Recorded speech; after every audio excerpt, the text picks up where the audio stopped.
Okay, good evening. அப்போ இன்னைக்கு 2வது நாளில் ஈவினிங் செஷனில் ஏற்கனவே மார்னிங் சொன்ன மாதிரி ஹைட்ரோ பாடத்தில் பெர்னூலிட கோட்பாட்டில் உள்ள கொஞ்சம் கேள்விகளை நாங்கள் டிஸ்கஸ் பண்ணிட்டு போவோம். பெர்னூலிட கோட்பாடு. அப்போ உண்மையுமே இந்த பெர்னூலிட கோட்பாட்டில் நிறைய பிரயோகங்கள் இருக்கு. எந்த பிரயோகம் வரும்னு தெரியாது கேள்வியில. இதுக்கு முதல் பட்டம் ஒன்று பறக்கிற மாதிரி கேள்வி கொடுத்துருக்காங்க பாஸ் பேப்பர்ல. ஒரு வீட்டிட கூரை தூக்கி எரியப்பட்ட மாதிரி ஒரு கேள்வி கொடுத்துருக்காங்க. சரியா? அப்ப எல்லாத்துக்குமே ப்ராக்டிஸ் பண்ணிட்டு போகணும். சரி, நான் இப்ப பெர்னூலிட கோட்பாட்ட பிரயோகங்கள்ல முக்கியமான ஒரு பிரயோகமான விமானம் உயர்த்தப்பட்டது. சரியா? அது தொடர்பான ஒரு கேள்வி ஒன்று தான் நாங்க பார்க்க போறோம். ஓடுதளத்துல ஓடுற விமானம் ஒண்ணு எப்படி மேல் நோக்கி உயருது, ஹெலிகாப்டர் இல்ல விமானம் எப்படி மேல் நோக்கி உயருது, அதுக்கு பின்னுக்கு எப்படி பெர்னூலிட கோட்பாடு இருக்கு, அந்த மாதிரி விஷயங்கள் தான் இந்த கேள்வியில பார்க்க போறோம். சரியா? அவ பிரயோகங்கள் வீட்டு கூரை தூக்கி எறியப்பட்டது பெர்னூலிட கோட்பாடு பிரயோகங்கள். சரி, ஒரு பந்து இப்படி வளைவான பாதையில திரும்பி போறது பெர்னூலிட கோட்பாடு பிரயோகங்கள். நீங்க நெட்ல அடிச்சு பார்த்தா நிறைய வீடியோஸ் வரும், அதெல்லாம் ஒருக்கா பார்த்துக்கொள்ளுங்க. சரியா? பெர்னூலிட கோட்பாடு பிரயோகங்கள் பார்க்கறது மட்டும் இல்லாம அதை புரிஞ்சு கொள்ளவும் முயற்சி செய்யுங்க. இதுல எப்படி பெர்னூலிட கோட்பாடு ஒர்க் ஆகுது, நாங்க படிச்ச தியரியோட அதை ஒப்பிட்டு புரிஞ்சு கொள்ள ட்ரை பண்ணுங்க. ஓகே, சரி. அப்ப பெர்னூலிட கோட்பாடுல பேசிக் கான்செப்ட் என்னன்னா, அடிப்படை தத்துவம் வேகம் கூடுற இடத்துல பிரஷர் குறைஞ்சிடும், அமுக்கம் குறைஞ்சிடும். வேகம் குறைவான இடத்துல அமுக்கம் அதிகமாகிறது. சரியா? வேகம் கூடுனா அமுக்கம் குறையுது, வேகம் குறைஞ்சா அமுக்கம் கூடுது. அதே நேரத்துல இந்த அமுக்கம் கூடுதலான இடத்துல இருந்து அமுக்கம் குறைவான இடத்துக்கு ஒரு விசை ஒண்ணு கிடைக்கும். எங்க அமுக்கம் கூடையோ அங்க இருந்து அமுக்கம் குறைவான இடத்துக்கு ஒரு விசை ஒண்ணு கிடைக்குது. சரியா? தான் பெர்னூலிட கோட்பாட்டு அடிப்படை விஷயம். சரிதானே? ஓகே, அவ கவனிங்க. இந்த கேள்வியை பார்த்துட்டு இந்த கேள்வியில என்ன கேட்கிறாங்கன்னு பார்ப்போம். சரியா? கிடையான ஓடுபாதை ஒன்றில் மேல் எழுவதற்காக ஓடுவதற்கு தயார் நிலையில் ஓய்விலுள்ள ஜெட் விமானம் ஒன்றை படம் காட்டு. சரியா? இது ஒரு ஜெட் விமானத்துல படம். ஏன்னா ஓடுவதற்கு தயார் நிலையில இருக்கு. விமானத்தின் குறித்த இந்நிலையில் அதன் இயந்திரம், சரியா, விமானத்துல குறித்த இந்த நிலையில அதோட இயந்திரம் இயங்கிக் கொண்டுள்ள போதும் தடுப்புகள் பிரயோகிக்கப்பட்டிருப்பதனால் அதோட என்ஜின் வேக் ஆகிட்டு இருக்கு. ஆனா தடுப்பு பிரயோகிக்கப்பட்டிருக்கிறதால ஓடுபாதை வழியே விமானத்திட இயக்கம் தடைப்பட்டிருக்கு அப்படின்னு சொல்றாங்க. சரியா? ஓகே. அவ தடுப்புனாலதான் அது இயங்காம இருக்கு. அப்ப தடுப்பை ரிலீஸ் பண்ணிட்டு அது இயங்க ஆரம்பிக்க போகுது. இங்கு தரப்பட்டிருக்கும் படத்திற்கு ஒப்பமான வரைபடம் ஒன்றை உமது விடைத்தாளில் வரைந்து குறித்த ஜெட் விமானம் மீது தாக்கும் பின்வரும் விசைகள் ஒவ்வொன்றையும் ஒவ்வொரு அம்புக்குறிகள் மூலம் வரைந்து காட்டும். இந்த விசைகளை குறிக்கலாம். அப்ப இது விசைகள் பாடத்துல தான் வரப்போது. விசை குறிக்கிறது. சரியா?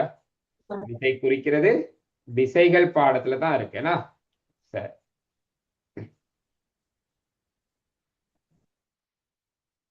ஓகே, அப்ப கவனிங்க. நாங்க விசைகளை குறிப்போம். முறை ஜெட் விமானத்திட நிறை, ஜெட் விமானத்திட நிறைய பாருங்க எப்படி குறிக்க சொல்றாங்க. டபிள்யூன்னா அவசரப்பட்டு சிலர் எம்ஜின்னு குறிச்சிடுவீங்க. வளமையா நிறை எம்ஜின்னு தானே குறிக்கிறது. அவங்க என்ன பாஸ் பேப்பர்ல இதெல்லாம் ரொம்ப முக்கியம். அவங்க என்ன கொடுக்குறாங்களோ அதைத்தான் நாங்க செய்யணும். அது பெரும்பாலும் நிறை இந்த விமானத்திட மையத்துல இருந்து, சரியா, நிலை குத்தா கீழ் நோக்கி. அப்ப இதுதான் நிறை. சரியா? நிறை விசை. எந்த புள்ளியில இருந்துன்றதை காட்டணும். அடுத்து கவனிங்க. இயந்திரத்தினால் உஞன்றப்படும் விசை விமானத்துல எஞ்சினால எங்கிட்ட விசை உஞன்றப்படும். சரியா? விமானம் எங்க போக பார்க்கும், முன்னோக்கி தானே விமானம் போக பார்க்கும். அப்ப எஞ்சினால விமானத்துக்கு கிடைக்கிற விசை இந்த மாதிரி முன்னோக்கிய திசையில இருக்கும். அந்த விசைய டீன்னு குறிக்க சொல்றாங்கன்னா டி. அடுத்து ஓடு பாதையினால் ஜெட் விமானத்தின் மீது வழங்கப்படும் மொத்த விசை. இந்த ஓடு பாதையால ஜெட் விமானத்துக்கு வழங்கப்படுற மொத்த விசை அது என்னன்னா, விமானம் இங்க இயங்கக்குள்ள இந்த ஓடு பாதை விமானத்துல இயக்கத்தை தடுக்குமே. சரி, அதை சொல்றேன்னாங்க உராய்வு விசைன்னா. அப்ப இந்த உராய்வு விசை சில்லுகள்ல தான் தொழிற்படும். இந்த சில்லுகள்ல தான் உராய்வு விசை தொழிற்படும். அதனா ஒண்ணு இந்த சில்லு அல்லது இந்த சில்லு அல்லது ரெண்டுலயுமே நீங்க குறிச்சிருந்தாலும் பிரச்சனை இல்லை. ஏன் ரெண்டு சில்லாலையும் சரியா விமானத்துக்கு சம்டைம் 3 சில்லு தான் இருக்குமே பெரும்பாலும். அப்ப 3 சில்லாலையும் முன்னுக்கு ஒரு சில்லு பின்னுக்கு 2 சில்லு 3 சில்லாலையும் உராய்வு விசை கிடைக்கும். அது விமானம் இயங்க போற திசைக்கு எதிர் திசையில உராய். ஓகே, எப்பவும் உராய்வு விசை இயங்குற திசைக்கு எதிர் திசையில தானே இருக்கும். சரி, அப்ப இதான் இங்க தொழிற்படுற விசைகளை குறிக்க சொன்னாங்க. அப்ப குறிச்சாச்சு. அடுத்து கவனிங்க, பி பகுதியில முதலாவது பெர்னூலியின் தத்துவத்தை சமன்பாடு வடிவில் தருக. தத்துவத்தை சமன்பாடு வடிவில் கவனிங்க, பெர்னூலிட தத்துவத்துக்குரிய சமன்பாடு.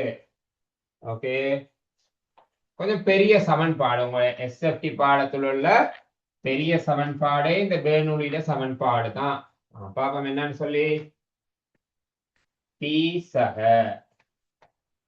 அரை ரோ பி வர்க்கம் சக h ரோ ஜி சமன் கே.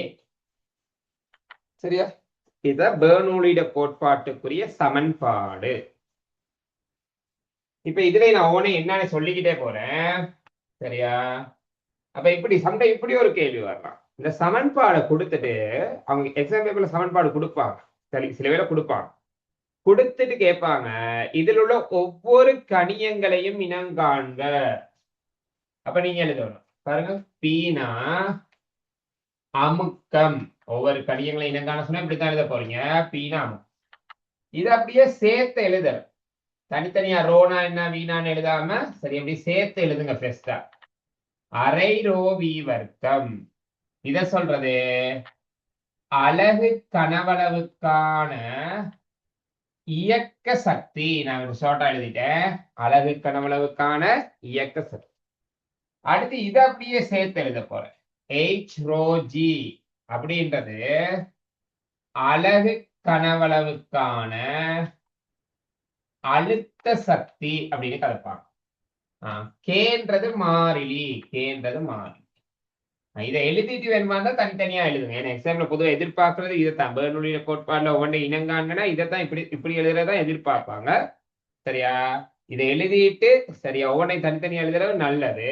ரோனா அடர், வீணா வேகம், எய்ச்னா உயரம், ரோ ஏற்கனவே சொல்லிட்டோமே ஜி புவியீர்ப்பு ஆர்முடுகள் அப்படின்னு எழுதுறது நல்லா. சரியா, ஓகே. அடுத்து கவனிங்க, பெர்னூலிட சமன்பாடு செல்லுபடியாகும் நிபந்தனைகளை குறிப்பிடுக. இது பெர்னூலிட சமன்பாட்டுள்ளுக்கே இருக்கு இந்த நிபந்தனை. பாருங்க, நான் பெர்னூலிட கோட்பாடு சொல்றேன். பிசுக்குமையற்ற நெருக்கத்தகவற்ற ஓர்பாய். பிசுக்குமை அப்படின்னா அது தெரிஞ்சிருக்கணும். பிசுக்குமை அப்படின்றது என்னன்னா, திரவங்கள்லையும் அல்லது வாயுக்களுக்கூடாக ஒரு பொருள் இயங்கக்குள்ள அந்த திரவத்தால அல்லது வாயுவால அந்த இயக்கத்துக்கு எதிரா ஒரு விசை வழங்கப்படும். இங்க உராய்வு விசை மாதிரி திண்மங்கள்ல உராய்வு இருக்கு. அத மாதிரி திரவங்களையும் வாயுக்களையும் அதுல இயக்கத்துக்கு எதிராக ஒரு உராய்வு விசை வழங்கப்படும். அந்த உராய்வு விசைக்கு பேர் தான் பிசுக்கு விசை. நெருக்கத்தகவற்றது, அதுக்குரிய அர்த்தம் என்னன்னா, விசை ஒண்ணு கொடுத்து அட கனவளவை குறைக்க முடியாது. சில பொருட்கள் இருக்கு, விசை கொடுத்தா அது சுருங்கும். நாங்க பிடிச்ச அழுத்தினா சுருங்குனா கனவளவு குறையுதானே. விசை கொடுத்து அதை நெருக்க முடியாது. சரி, அட கனவளவை குறைக்க முடியாது. அதான் நெருக்கத்தகவற்றது. அப்ப இதை சொல்லித்தான் சொல்ற பெர்னூலிய கோட்பாடு. பிசுக்குமையற்ற நெருக்கத்தகவற்ற பாய் அருவிக்கோட்டு பாய்ச்சலில் உள்ள போது சரியா? பாய்களோட பாய்ச்சல் ரெண்டு வகைப்படும். அருவிக்கோடு, கொந்தளிப்பு. அருவிக்கோட்டு பாய்ச்சலில் உள்ள போது குறித்த ஒரு அருவிக்கோட்டில் அமுக்கத்தினதும் அமுக்கத்தினதும் அலகு கனவளவுக்கான இயக்க சக்தியினதும் இது அலகு கனவளவுக்கான அழுத்த சக்தியினதும் கூட்டுத்தொகை ஒரு மாறிலி. அதான் பெர்னூலியோட கோட்பாடு. சரியா? கோட்பாடு என்னன்னு கூட கேட்கலாம். இப்ப நிபந்தனை ஏன்னா செல்லுபடியாகும் நிபந்தனை. அப்ப 3 சொன்னனே ஸ்டார்ட்லே. பிசுக்குமையற்ற பாயாக காணப்படும். பாயின்றது திரவமும் வாயுவும். திரவத்துக்கும் பெர்னூலி போடலாம், வாயுக்களுக்கும் போடலாம். பிசுக்குமையற்ற பாயாக காணப்படணும் அப்படின்றது முதலாவது நிபந்தனை. இரண்டாவது நிபந்தனை நெருக்கத்தகவற்ற பாயாக இருக்கணும். அது இரண்டாவது நிபந்தனை. மூன்றாவது அருவிக்கோட்டு பாய்ச்சலில் உள்ள பாயாக காணப்படும். இதுதான் பெர்னூலிய கோட்பாடு செல்லுபடியாக தேவையான நிபந்தனைகள். சரியா? காலையில படிச்சமே பெஸ்கல்ட கோட்பாடு. அதுக்கும் பிசுக்குமையற்றது, நெருக்கத்தகவற்றது, ஓய்வில் உள்ளது, மூடிய பாத்திரத்தில் உள்ளது. சரியா? இதெல்லாம் பெஸ்கல்ட கோட்பாடு. அங்க ஓய்வில் உள்ள பாய் பெஸ்கல்ட கோட்பாடு, ஆர்க்கிமிடிஸ் கோட்பாடு. இது ரெண்டும் ஓய்வில் உள்ள பாய்க்கு. இயங்குற பாய்க்கு பெர்னூலிய கோட்பாடு தொடர்ச்சி சமன்பாடு ஒண்ணு இருக்கு, அதுவும் இயங்குற பாய்க்கு தான் வரும். சரியா? மூணாவது கேள்விக்கு போவோம்.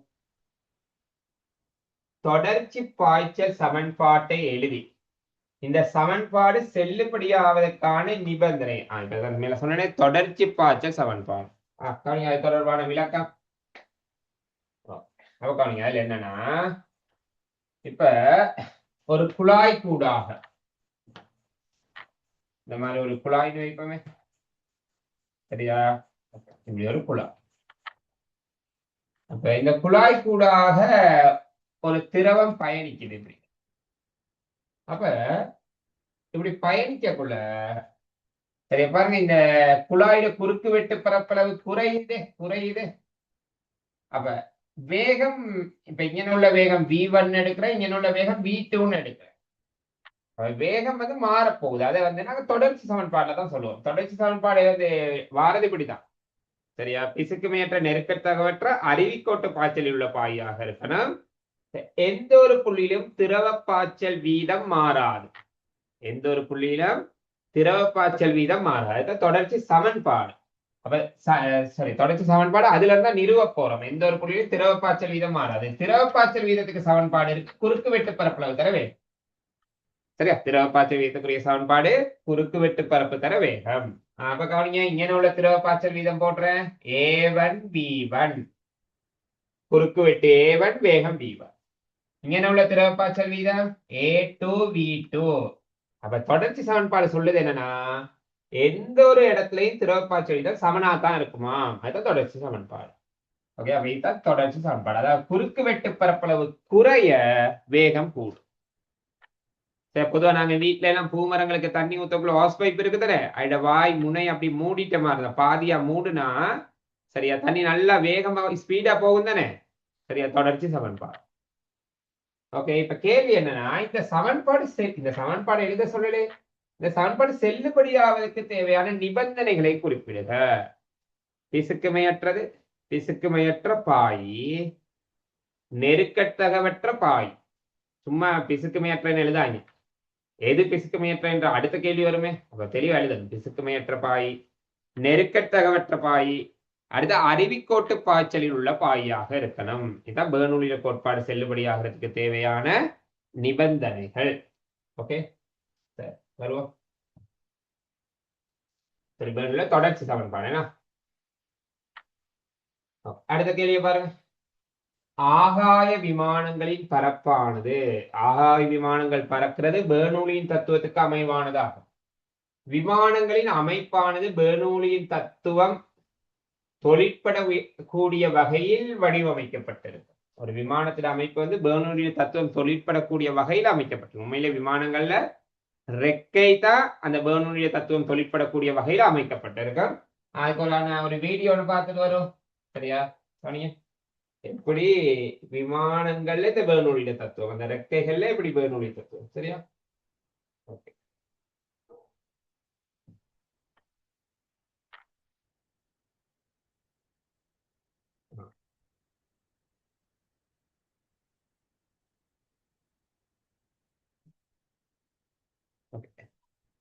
ஒரு நிமிஷம்.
ஓகே, அப்ப கவனிங்க. இந்த விமானம் இப்படி முன்னோக்கி இங்கிட்டு அசையக்குள்ள, விமானம் இந்த பக்கம் அசையக்குள்ள வழி அருவி, சரியா? நான் வழி அருவிய வரைய, அந்த வழி அருவி விமானம் அசைகிற திசைக்கு எதிர் திசையில,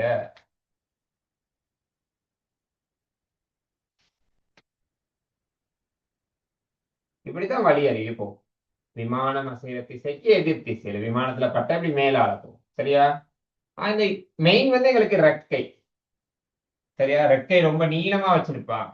அப்ப ரெக்கையில இந்த விமானம் வந்து படக்குள்ள ரெக்கையிட வடிவம் காரணமாக, சரி, இந்த மாதிரி கொஞ்சம் இப்படி வழி அருவி மேலால போகும், கொஞ்சம் மேலால போகும், சரியா? இந்த ரெக்கையிட வடிவம் காரணம் இந்த பக்கம் மட்டும் இல்லை, எங்கிட்ட மாதிரி தான் நடக்கும், சரியா? கொஞ்சம் மேலாகி அப்படி மேலாக்குள்ள வழி அருவியில குறுக்கு வெட்டு குறைஞ்சிடும், சரியா? வழி அருவியில குறுக்கு வெட்டு குறைஞ்சிடும்.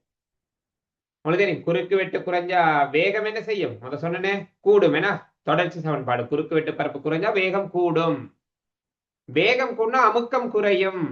அப்ப ரெக்கைக்கு மேல அமுக்கம் குறையும், ரெக்கைக்கு கீழே அமுக்கம் கூடவா இருக்கும். அப்ப மேல அமுக்கம் குறைய, கீழே அமுக்கம் கூட. அமுக்கம் கூடுன இடத்துல இருந்து குறைந்த இடத்துக்கு ஒரு விசை ஒண்ணு கிடைக்கும். அந்த விசையால இந்த விமானம் மேல் நோக்கி உயர்த்தப்படும், சரியா? கவனிங்க, சரி, இந்த வீடியோ தொடர்ச்சியா பார்த்துருவோம். இது மாதிரி மாடல் ஒன்று வச்சு அவங்க விளங்கப்படுத்துறாங்க. இது தேவையான பேசிக்கான கன்செப்ட் இருந்தா ஓகே. இல்ல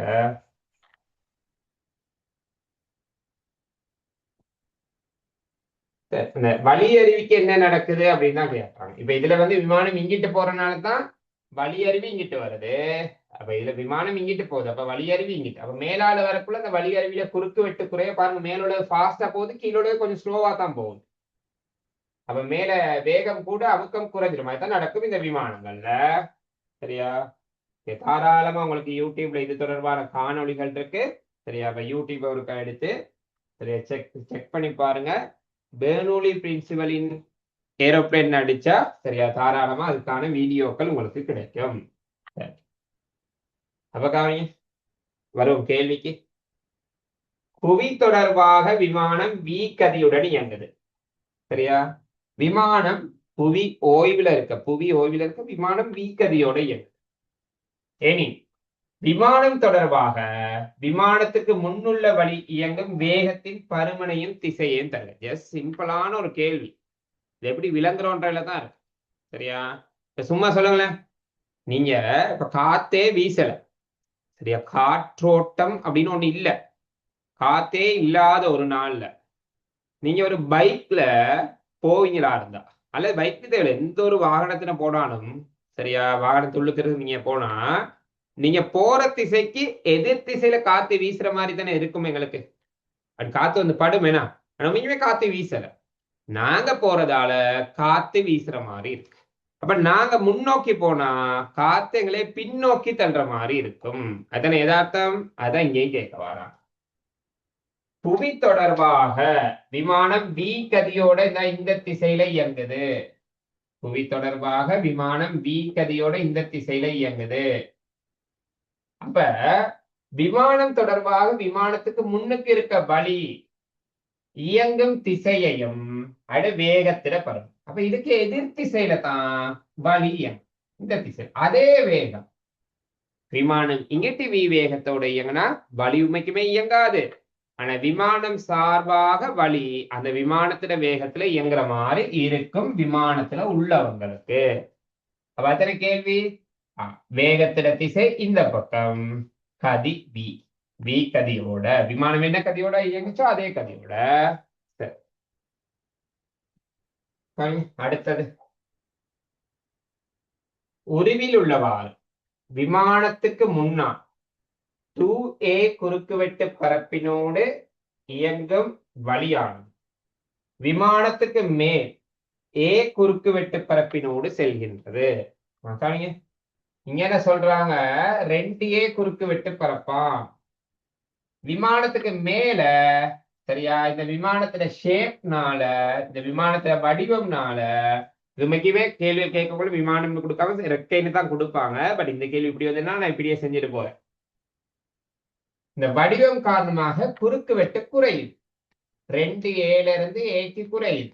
அப்ப உங்களுக்கு குறுக்கு வெட்டு குறைஞ்சா தொடர்ச்சி சமன்பாட்டுக்கு நாங்க வேகம் கூடும். என்ன கவனிப்பா. அப்ப விமானமான வழியானது விமானத்துக்கு மேலே a குறுக்கு வெட்டு பரப்பினோடு செல்கின்றது. விமானத்துக்கு மேலாக செல்லும் வழியின் கதியை பி சார்பாக காண்க. அப்ப கவனிங்க, இங்கிட்டு விமானம் பி கதியோட போனா வழியில கதி இங்க வீத்தானே, இங்க வீத்தானே. அப்ப இங்க என்ன கதி, விமானத்துக்கு மேல வழி அறிவிக்க என்ன கதி தெரியாது, V1. அப்ப இங்கனையும் தொடர்ச்சி சமன்பாடு, இந்த இடத்துக்கும் இந்த இடத்துக்கும் தொடர்ச்சி சமன்பாடு பயன்படுத்த போறேன். அந்த ரெண்டு இடத்துக்கும் தொடர்ச்சி சமன்பாடு பயன்படுத்தும். A1 B1 சமன் A2 B. A1 இங்க உள்ள குறுக்கு வெட்டு பரப்பு, அது 2a. V1 இங்க உள்ள வேகம் என்ன, இங்க உள்ள வேகம் அந்த விமானத்துல வேகம் V. A2 இங்க உள்ள குறுக்கு வெட்டு பரப்பு, அது A. V2 இங்க உள்ள வேகம். அப்ப நாங்க V2 தான் காணணும், V2 தான் காணணும். அது பாருங்க, ஏயும் வெட்டுப்பட V2 சமன் ஆன்சர் 2V. சரிதானே, V2 சமன் ஆன்சர் என்ன 2V. அதனை கேட்கிறாங்க, இதுக்கு மேலுள்ள வேகத்தை V சார்பில் தருக, V சார்பில் தருக. தொடர்ச்சி சமன்பாடை வச்சு அந்த கேள்வியை செஞ்சிருக்கேன். அடுத்தது பகுதி 2 குறிப்பிட்டவாறு விமானத்தின் இறக்கையின் மேலாக வழி இயங்குவதாக கருதி, இறக்கைக்கு மேல வழி இயங்குறதாக கருதி விமானத்தில் தொழிற்படும் உயர்த்து விசைக்கான கோவைய சரியா இந்த கணியங்கள் சார்பாக தாங்க அப்படின்னு கேட்கிறாங்க. அப்ப கவனிங்க, இப்ப நான் இங்க செய்ய போறேன். சரியா, இந்த ரெக்கைக்கு மேலையும், சரியா ரெக்கைக்கு மேலையும் ரெக்கைக்கு கீழையும் சரியா பெர்னூலிய கோட்பாடை பயன்படுத்தி விட போறேன். ஓகே, பாருங்க, இங்க எனக்கு அமுக்கம் என்னன்னு தெரியாது, ரெக்கைக்கு மேல உள்ள அமுக்கம் என்னன்னு தெரியாது, அத P1 அப்படின்னு எடுத்துக்கிறேன். ரெக்கைக்கு மேல உள்ள அலகு கனவளவுக்கான இயக்க சக்தி சரியா அரை ரோ V1 வர்க்கம். இங்க இந்த ரெக்கையில தடிப்பு உயரம் அதெல்லாம் கொடுத்துல தானே, அதனால நான் இங்கிட்டு போட போற ஹெச்ஓஜியும் சமன்பாட்டுக்கு அங்கிட்டு போட போற ஹெச்ஓஜியும் சமனா இருக்கும். உயரம் தொடர்பா எதுவும் கொடுக்கலாட்டி அது ரெண்டும் சமன்னு தான் நாங்க கருதி செய்ய போறோம். அதனால ஹெச்ஓஜி இங்க போட தேவை, ஏன் ரெண்டு சமன்னா ஒன்னோட ஒண்ணு கழிப்பட்டு இல்லாம போயிடும். இப்ப கவனிங்க, ரெக்கைக்கு கீழே அமுக்கம் P2, மேல அமுக்கம் P1, கீழே அமுக்கம் P2 பிளஸ் அரை ரோ கீழே வேகம் V2 இப்போதைக்கு வச்சுக்கொள்ளுங்க. அப்ப V2 வர்க். சரியா, இப்ப பாருங்க, பிரதிவு P1 பிளஸ் நமக்கும் P1 தான் அரை வலிட அடர்த்தி. சரியா, வலிட அடர்த்தி ரோன்னு தான் சொல்றாங்கன்னா அது ரோனே இருக்கு. இது ரெக்கைக்கு மேல உள்ள வேகம், மேல உள்ள வேகம் போல கண்டம் என்னன்னு சொல்லி 2V கண்டம் தானே, அப்ப 2V வர்க்கம் சமன் கீழே அமுக்கம் P2 சக அரை ரோ கீழே உள்ள வேகம், இந்த இங்க உள்ள வேகம் கீழே உள்ள வேகத்துக்கு சமனாத்தான் இருக்கும். சரியா, அப்ப இங்கன வேகம் வீணா கீழையும் வேகம் v தான். அப்ப v வர்க்கம். v வர்க்கம். இப்ப நான் அமுக்க வித்தியாசத்தை காண போறேன். கீழே உள்ள அமுக்கம் P2, மேல உள்ள அமுக்கம் P1 தானே. நான் இதை மேல எழுதுறேன். P2 மைனஸ் P1 அமுக்க வித்தியாசம் காண. அதாவது இந்த சக P1 அங்கிட்டு போனா சய P1. அதே மாதிரி இது இங்கிட்டு வந்தா மைனஸ் என்ன. முதல்ல இதை வர்க்கிச்சு எழுதுவோம். இதை வர்க்கிச்சு எழுதுவோம். அரை தர ரோ தர 4v வர்க்கம். இதை வர்க்கிச்சா இந்த சக இங்கிட்டு வந்தா சய. சய அரை தர ரோ தர v வர்க்கம் என்ன. அப்ப கவனிங்க P2 மைனஸ் P1 சமன் இது 4v வர்க்கம். இங்க கீழே 2 போமசியே. அப்ப இது 4 ரோ v வர்க்கம். இது 1 ரோ v வர்க்கம். கீழே 2 போமசி எடுத்தா 4ல இருந்து 1 கழிச்சா என்ன ஆன்சர் 3 ரோ v வர்க்கம். அப்ப இதுதான் அமுக்க வித்தியாசம். அமுக்க வித்தியாசத்துக்கான கோவை. கேள்வி அமுக்க வித்தியாசம் இல்லையே, விசை தானே கேட்கிறாங்க. அப்ப கவனிங்க இதுல இருந்து விசைக்கான கோவை எழுதணும். இப்ப இதெல்லாம் இந்த கேள்விக்குரிய ஆன்சர் தான் நான் இங்க மேல எழுதிக்கிட்டு இருக்கேன். அப்ப உங்களுக்கு தெரியும் அமுக்கத்துக்குரிய சமன்பாடு விசையின் கீழ் பரப்பே. இதுல இருந்து விசை சமன் அமுக்கம் தர பரப்பு தானே. விசை சமன் அமுக்கம் தர பரப்புனா அப்ப பாருங்க இந்த அமுக்கத்துக்கு பதிலா இந்த அமுக்க வித்தியாசத்தை தான் போடணும். ஏன் இந்த விசை உருவாகிறதுக்கு காரணம் கீழையும் மேலையும் உள்ள அமுக்க வித்தியாசம் என்ன. ரெக்கைக்கு கீழே அமுக்கம் கூட, ரெக்கைக்கு மேல அமுக்கம் குறைவு. இந்த அமுக்க வித்தியாசத்தால தான் என்ன கிரியேட் ஆயிடுச்சு ஒரு மேல் நோக்கிய விசை. அதனால இந்த விசைக்குரிய அமுக்கம் போடக்கூட அமுக்கம் போடாம அமுக்க வித்தியாசம் தான் போடணும். கவனிங்க அந்த அமுக்க வித்தியாசத்துக்கு என்ன ஆன்சர் கண்டிங்கன்னு சொல்லி 3 ரோ v வர்க்கம் அதன் கீழ் 2 தர. சரியா வளமையான ஞாபகத்துல ஏன்னு போட்டது இல்ல. ஏன்னு போட்டா இவ்வளவு நேரம் செஞ்சதே வேஸ்ட். ஏன் அப்படி சொல்றேன். பரப்பளவு அவங்க ஏன்னு சொல்லலே. பரப்பளவு என்னன்னு சொல்றாங்க A0. ஏன்னா நாங்க பேப்பர்ஸ் திருத்தக்குள்ள இந்த மாதிரியான விஷயங்கள் நிறைய அவதானிக்கிறது. சரியா வளமையா நீங்க அந்த கொப்பியில ஒரு எழுத்தை கொடுத்து படிச்சிருப்பீங்க. எக்ஸாம்ல சம்டைம் அந்த எழுத்து மாறி கொடுத்தோட சரி நீங்க வளமையா உள்ள ஞாபகத்திலேயே அதே எழுத்தை போட்டு வந்துடுது. சரியா அப்ப அது எக்ஸாம் பேப்பர்ல கொடுத்த இல்லை தானே. அதனால மார்க்ஸ் கொடுக்காம இருக்கிறது அதிக வாய்ப்பு இருக்கு. அதுல கொஞ்சம் கவனம் எடுத்துக்கொள்ளும். அப்ப இதுதான் விசைக்கான கோவை. சரியா விசைக்கான கோவை. சரியா பெரும்பாலும் ஸ்கூல்ஸ்ல டீச்சர்ஸ் வந்து பாவப்பட்டு மார்க்ஸ் போடுவாங்க. சரியா நீங்க கெஞ்சி கெஞ்சி கெஞ்சி மார்க்ஸ் எடுப்பீங்க. ஃபைனல் எக்ஸாம்ல அது செய்ய இயலாது. சரியா ஃபைனல் எக்ஸாம்ல நீங்க கட்டாயம் சரியா அது ஸ்கீம் எப்படி திருத்துறாங்களோ அதுக்கேற்ற மாதிரி பதில் எழுதிக்கிட்டு போகும். சரி இப்ப இதுதான் விசைக்கான கோவை. சரி அடுத்த கேள்வி பாருங்க. கடைசி கேள்வி. இன்னும் 2 கேள்வி இருக்கேனா. விமானத்தின் நிறை. இதுல ஒரு சின்ன சொற்பதம் கீழே ஒண்ணு இருக்கேனா. நான் விமானத்துல நிறைன்னு சொல்லி இதை கொடுத்துட்டேன். ஆனா இங்க திணிவு தான் இருக்கு. மாத்திக்கொள்ளுவோமே. நிறை இல்ல விமானத்துல திணிவு. திணிவு இத்தனை கிலோ. அப்படியா இருந்தா சரியா விமானம் ஓடு பாதையில இருந்து மட்டுமட்டாக மேல உயர்றதுக்கு தேவையான வீட இழுவு பெருமை தானே கேட்கிறாங்க. கவனிங்க நான் மேல விசைக்கு சமன்பாடு இப்ப கொஞ்சத்துக்கு முதல்ல கண்டேன். விசைக்குரிய சமன்பாடு கண்டம் 3 ரோ v வர்க்கத்தின் கீழ் 2 தர A0. இத்தனை சமன்பாடு கண்டம். அப்ப விமானம் ஒண்ணு மேலமா இருந்தா இந்த அமுக்க வித்தியாசத்தால வருதே விசை. அந்த விசை விமானத்துல நிறை இருக்கே. நிறை கீழே தானே இருக்கும். அந்த நிறைய விட இந்த அமுக்க வித்தியாசத்தால வந்த விசை பெருசா இருந்தா தான் அல்லது அன்னளவா மட்டுமட்டா சமனா இருக்கணும். அல்லது அதை விட கொஞ்சம் கூடையா இருக்கும். அப்படி இருந்தா தான் விமானம் மேல் நோக்கி எழும்.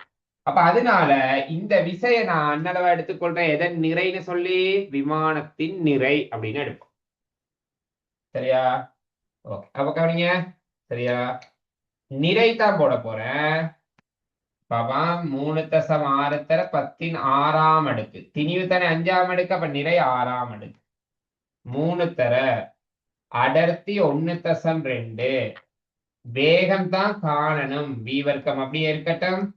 கீழே 2 தர பரப்பளவு பரப்பளவு ரெக்கையிட பரப்பளவு கொடுத்திருக்காங்க எவ்வளவுன்னு சொல்லி 200 என்ன 2. அப்ப இதை நாங்க சுருக்க போறோம்.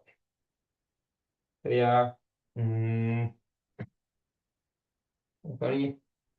சுருக்கல் மேல செய்யற v வர்க்கம் சமம் 3.6 தர 16 தர 2 கீழ் 200 தர 3 தர 1.2. 200 2 சுருக்குங்க 100. இதை கொண்டு போய் நீங்க சிறு பெருக்குனா சாரி இதை பெருக்குனா 3.6 தானே. அந்த 3.6 இந்த 3.6 வெட்டுப்பற்றும். அப்ப ஈஸியா இருக்கும் சுருக்க. அப்ப இந்த 100ஐயும் இந்த 16ஐயும் வெட்டுனா ஆன்சர் 14. அப்ப v வர்க்கம் சமன் 14னா v சமன் ஆன்சர் 12 என்ன 12 என்றது எவ்வளவு 100 மீட்டர் செகண்ட் மைனஸ். விமானம் குறைந்தது 100 மீட்டர் செகண்ட் -1 வேகத்துல போனா தான் அது மேலே.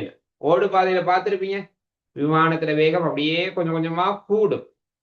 கூடி ஒரு உச்ச பெருமானம் வந்தோன்னா அப்படியே விமானம் மேல அப்படியே போகும் ஏன்னா. சரி, அப்ப குறித்த ஒரு வேகம் இருக்கு.